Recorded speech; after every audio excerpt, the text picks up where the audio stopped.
Welcome back, everyone. We're kicking off a brand new deep dive today. We're going way back in time this time. Oh, Yeah, back to the early 1900s wow. to explore a book called The Economics of the Household by Professor Benjamin R. Andrews. Interesting. Now, before you think, oh no, not another history lesson, Right. I promise you this is so relevant Right. to how we run our homes even today. I'm all ears. I mean, it's over a century old, so Right. I'm curious to see how it holds up. Well, that's what we're here to find out. Mm. We're going to dig into how Andrews's ideas about the purpose of a home, how it functions, and how it connects to society as a whole can actually give us some fresh perspectives on the joys and challenges of, well, just keeping our own households afloat in the 21st century. I love that. It's like using this historical lens to understand our modern lives. Exactly. And don't worry, we're not going to get bogged down in all the nitty-gritty details of life back then. The goal is to pull out those timeless principles and see how they apply to us right here, right now. Sounds like a plan. Where do we start? Well, before we even dive into the how-tos of running a household, Andrews makes us pause and think about the why, the purpose behind it all. What's the point of a home in the first place? Yeah, it's easy to get caught up in the day-to-day chaos and forget about the bigger picture, the bills, the chores, keeping tiny humans alive. Exactly. And Andrew's answer to that question might surprise you. He goes beyond the obvious, saying it's not just about raising kids or keeping a roof over our head. Listening. He argues that the primary purpose of a home is actually the happiness of the two people who create it. Interesting. So it's not just about serving the needs of the state or fulfilling some societal obligation. It's about personal fulfillment. You got it. And what's fascinating is how Andrews connects that personal fulfillment to the broader impact a household has. He lays out three main purposes: biological, economic, and social. Okay, I'm following you. Let's break those down. Yeah. So But- starting with biological, that's pretty straightforward, right? Continuing the human race. On the surface, yeah. But think about how this plays out in today's world. Smaller families, folks getting married later in life, if at all these trends have a huge impact on the economics of a household, right? Absolutely. It impacts everything. Population growth, who's in the workforce, even the housing market. It's like a domino effect. It's wild, isn't it? Like, individual choices about family size can ripple outward and influence the economy as a whole. And that leads us right into the second purpose, the economic one. Back in Andrew's time, households were these little production powerhouses. Families grew their own food, made their own clothes, talk about self-sufficiency. It's crazy to think about now, right? Like, I can barely keep a houseplant alive, let alone grow all my own food. Today, it feels like it's more about juggling bills, managing resources, and just trying to keep up with the cost of living. Yeah, and that's a big part of why Andrews' insights are so relevant. He makes us think about whether we're actually better off economically than those households of the past. I mean, sure, we have dual-income families now, but we also have this industrialization of housework. Think about all the convenience foods, cleaning services, those meal kit deliveries. It's all about making life easier, but it also adds to our expenses. Oh, totally. I'm definitely guilty of relying on those conveniences. It's like a trade-off where outsourcing those traditional household functions, but paying a price for it makes you wonder if we're really ahead of the game or just running on a different kind of hamster wheel. It's such a good point. And it makes me think, if Andrews were alive today, what would he say about all of this? How would he analyze the economic purpose of the household in the 21st century? Right. Such a good question. Okay, so we've covered biological and economic. Now let's tackle the social purpose of a home. Andrews was big on how homes are supposed to enrich our lives, shape our personalities, build those relationships that make us human. Totally. Mm. But how does that even work in today's world, right? We're all glued to our phones, family structures are changing, and everyone's searching for a sense of community online. It's a whole different ballgame compared to what Andrews was writing about. It really is. And it's funny because on the one hand, we have all these ways to connect with people more than ever before. But on the other hand, it often feels kind of, well, shallow. I sometimes wonder if we've lost sight of those deeper connections that a household is supposed to foster. I think you're onto something there. It's like we've traded depth for breadth in our relationships. We have hundreds of Facebook friends, but maybe fewer truly close connections. Those folks who really have your back. You know what I mean? Exactly. It's quality over quantity, right? Yeah. Okay, so we've explored those three big purposes of the household. But get this, we're about to go even deeper. Deeper. How is that even possible? Well, Andrews doesn't just stop at the why. He dives headfirst into the how, the actual nuts and bolts of how a household functions. And he compares it to something pretty fascinating, a mini society. Okay, now that's an interesting way to think about it. A mini society, huh? Right. He says a household has its own internal structure, its own activities, just like a society does. He breaks it all down into two main aspects. Structure, which is like the people and the physical stuff, and functions, which are all the day-to-day activities that keep everything running. I see. So the structure is like the foundation, the bones of the household, and the functions are the heartbeat, the lifeblood, keeping it all going. You got it. And within those functions, there's this super interesting concept that Andrews talks about, unpaid, unsolicited human service. It's like all the work we do for each within the household, the cooking, the cleaning, the emotional support, without expecting a paycheck or even a thank you most of the time. Oh, tell me about it. Yeah. I feel like I'm constantly running around doing things for my family, and it often goes unnoticed. It's just expected, you know? And yet it's so essential to making a house a home, right? That's what makes it different from just living in, I don't know, a hotel or something. Totally. And thinking about it as unpaid, unsolicited human service really highlights the economic value of all that invisible labor. It's work, even though it doesn't come with a paycheck. Right. And it's a lot of work. It's like we're all CEOs of our own little households, juggling resources, managing relationships, keeping everything from falling apart. No wonder we're all so exhausted. I hear that. Yeah. Now, something else that caught my attention, Andrews, was really interested in how the location of a household shaped the work that was done inside it. So like a farm versus a city, that kind of thing. Exactly. Think about it on a farm. You might have a big family all working together, producing food, taking care of animals. But in a city, it's different. Smaller families, more specialized jobs, relying more on outside services. It's amazing how those location-based differences played out in everyday life. Makes me wonder if we're seeing something similar today with the rise of remote work and the gig economy. That's such a good question. Like, is the location of our home becoming less important in terms of how it functions?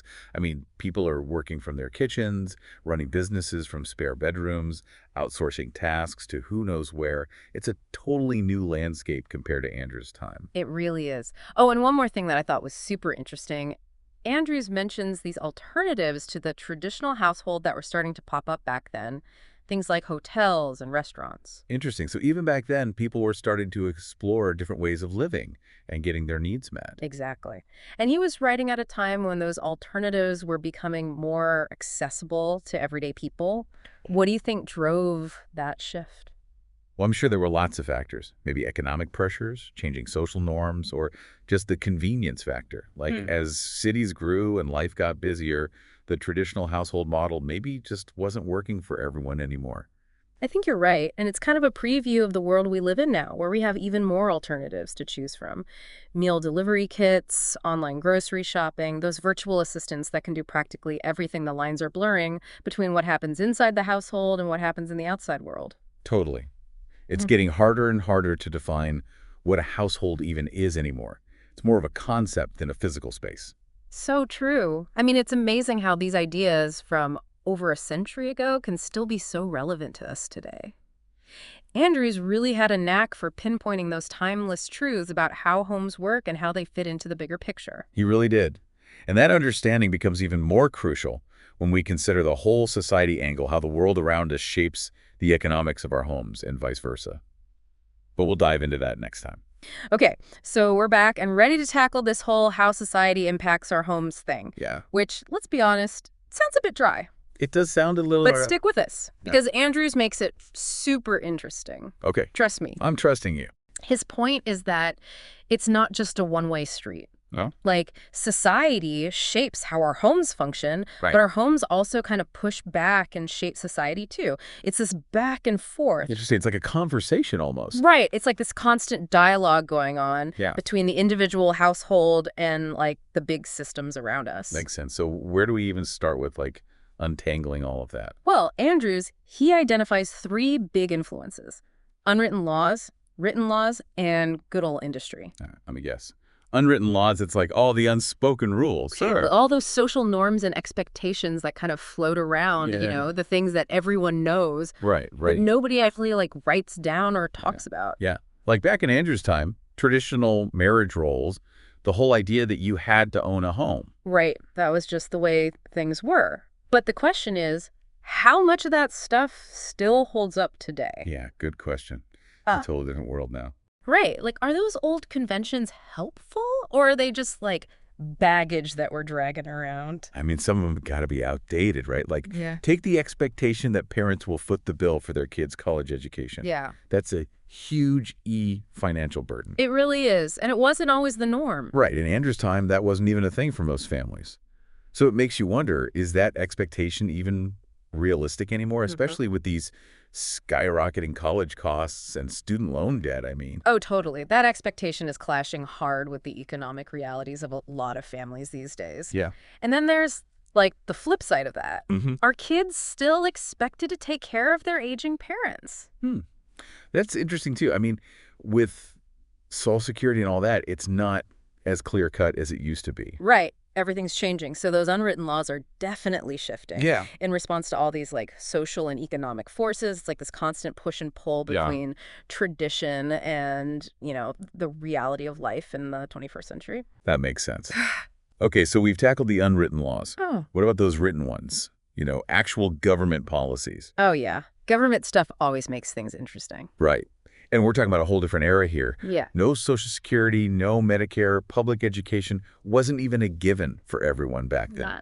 It's wild to think about, right? Like, those government programs have completely transformed the economic landscape for families. Absolutely. Think about access to health care or even just affordable child care. Yeah, those are game changers for families, especially those who are struggling to make ends meet. For real. It's like we almost take for granted that our kids will go to public school, but back then that wasn't a guarantee at all. Right.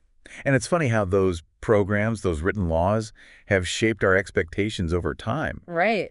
Like our expectations about what the government should provide. It influences all these big family decisions, where we live, how many kids we have, even how we spend our money. Yeah. Oh, and speaking of government programs, all these current debates, you know, like paid family leave or universal basic income. Oh, yeah. Those have the potential to really shake things up in terms of how households operate financially. Big time. Like Andrews talks about these government agencies that were supposed to support families. But back then, they were TINY compared to the huge system of support that exists today. Yeah, it's so much more complex now. It's mind-boggling. It makes you wonder, are we more reliant on government support now or less reliant Good question. than back in Andrew's day? Yeah. Hard to say, right? It is, because the whole nature of that support has changed so much. Exactly. But it's definitely something worth thinking about because Yeah. it shows how much the role of government has evolved, Yeah. you know, in terms of its impact on family economics.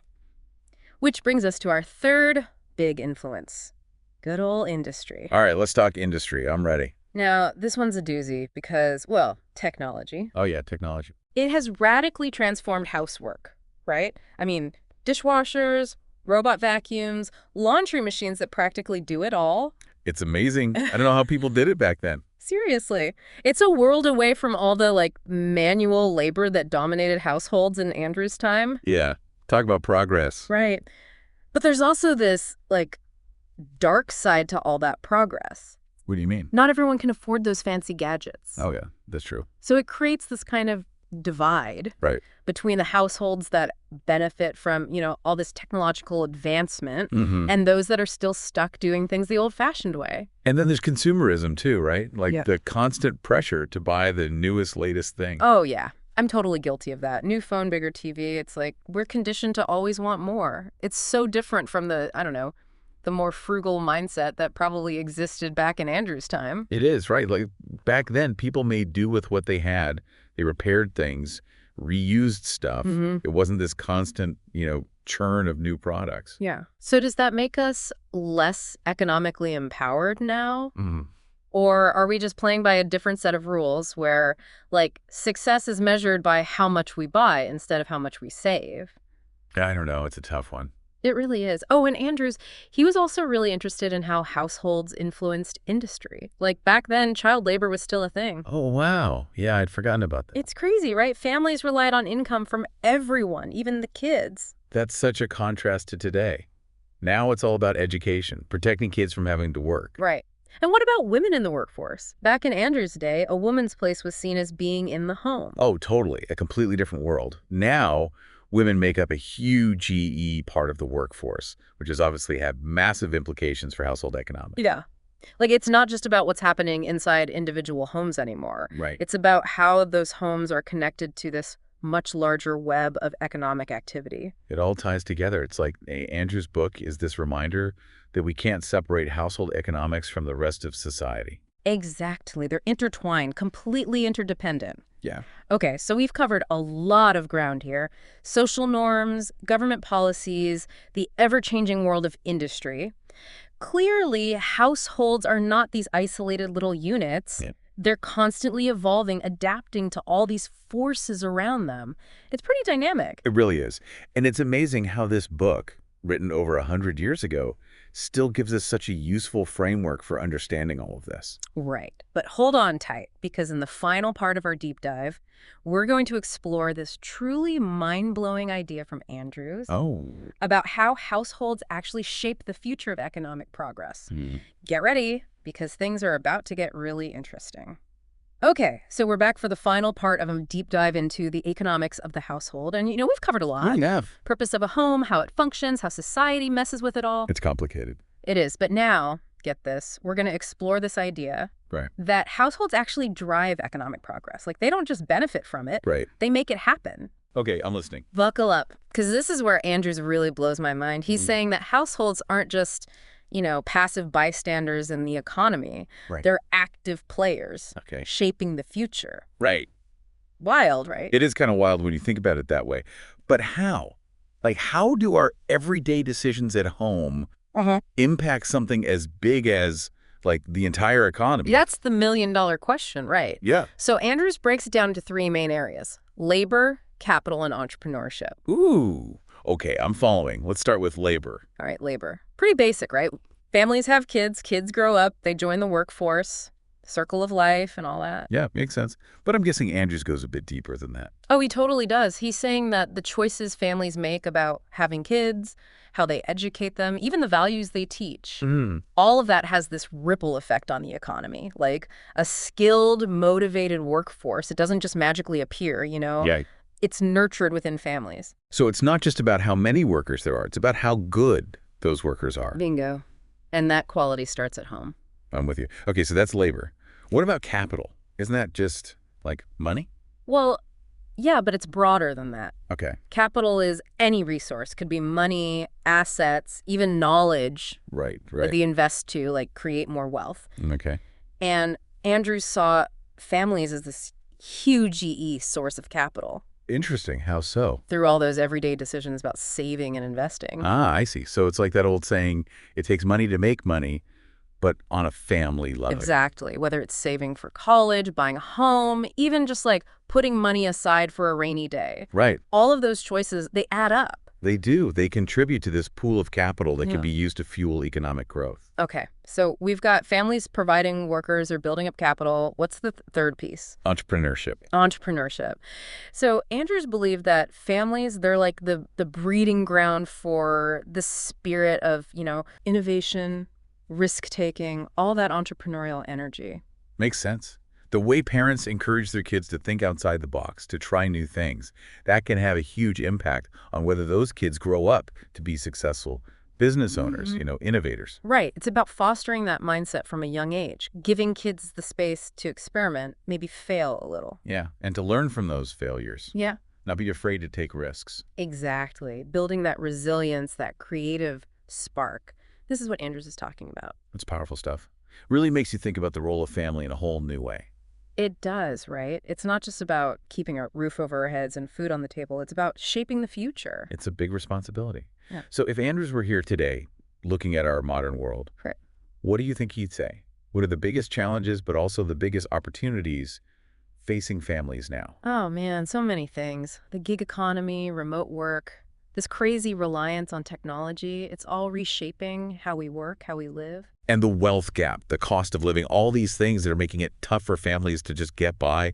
It's a lot. It is. But I think Andrews, his main message would be about, empowerment, like Understanding how our decisions at home are connected to all this bigger stuff. Right. It gives us the power to make better choices. Mhm. Choices that benefit not just our own families, but the whole community, even the economy as a whole. It's like taking control of our economic destiny, right? Exactly. And using that power to create positive change, Mhm. not just for ourselves, but for everyone. So, folks, that wraps up our deep dive into the economics of the household. I hope you enjoyed this little journey through time Me too. and maybe pick up some fresh perspectives along the way. It's amazing how relevant these ideas still are, even after all these years. It really is. So remember, the economics of your household, it's not just about dollars and cents, right? Oh, it's about so much more than that. It's about creating a good life for yourself and the people you love. And playing a part in building a better future. Couldn't have said it better myself. Until next time, keep learning, keep questioning, and keep diving deep.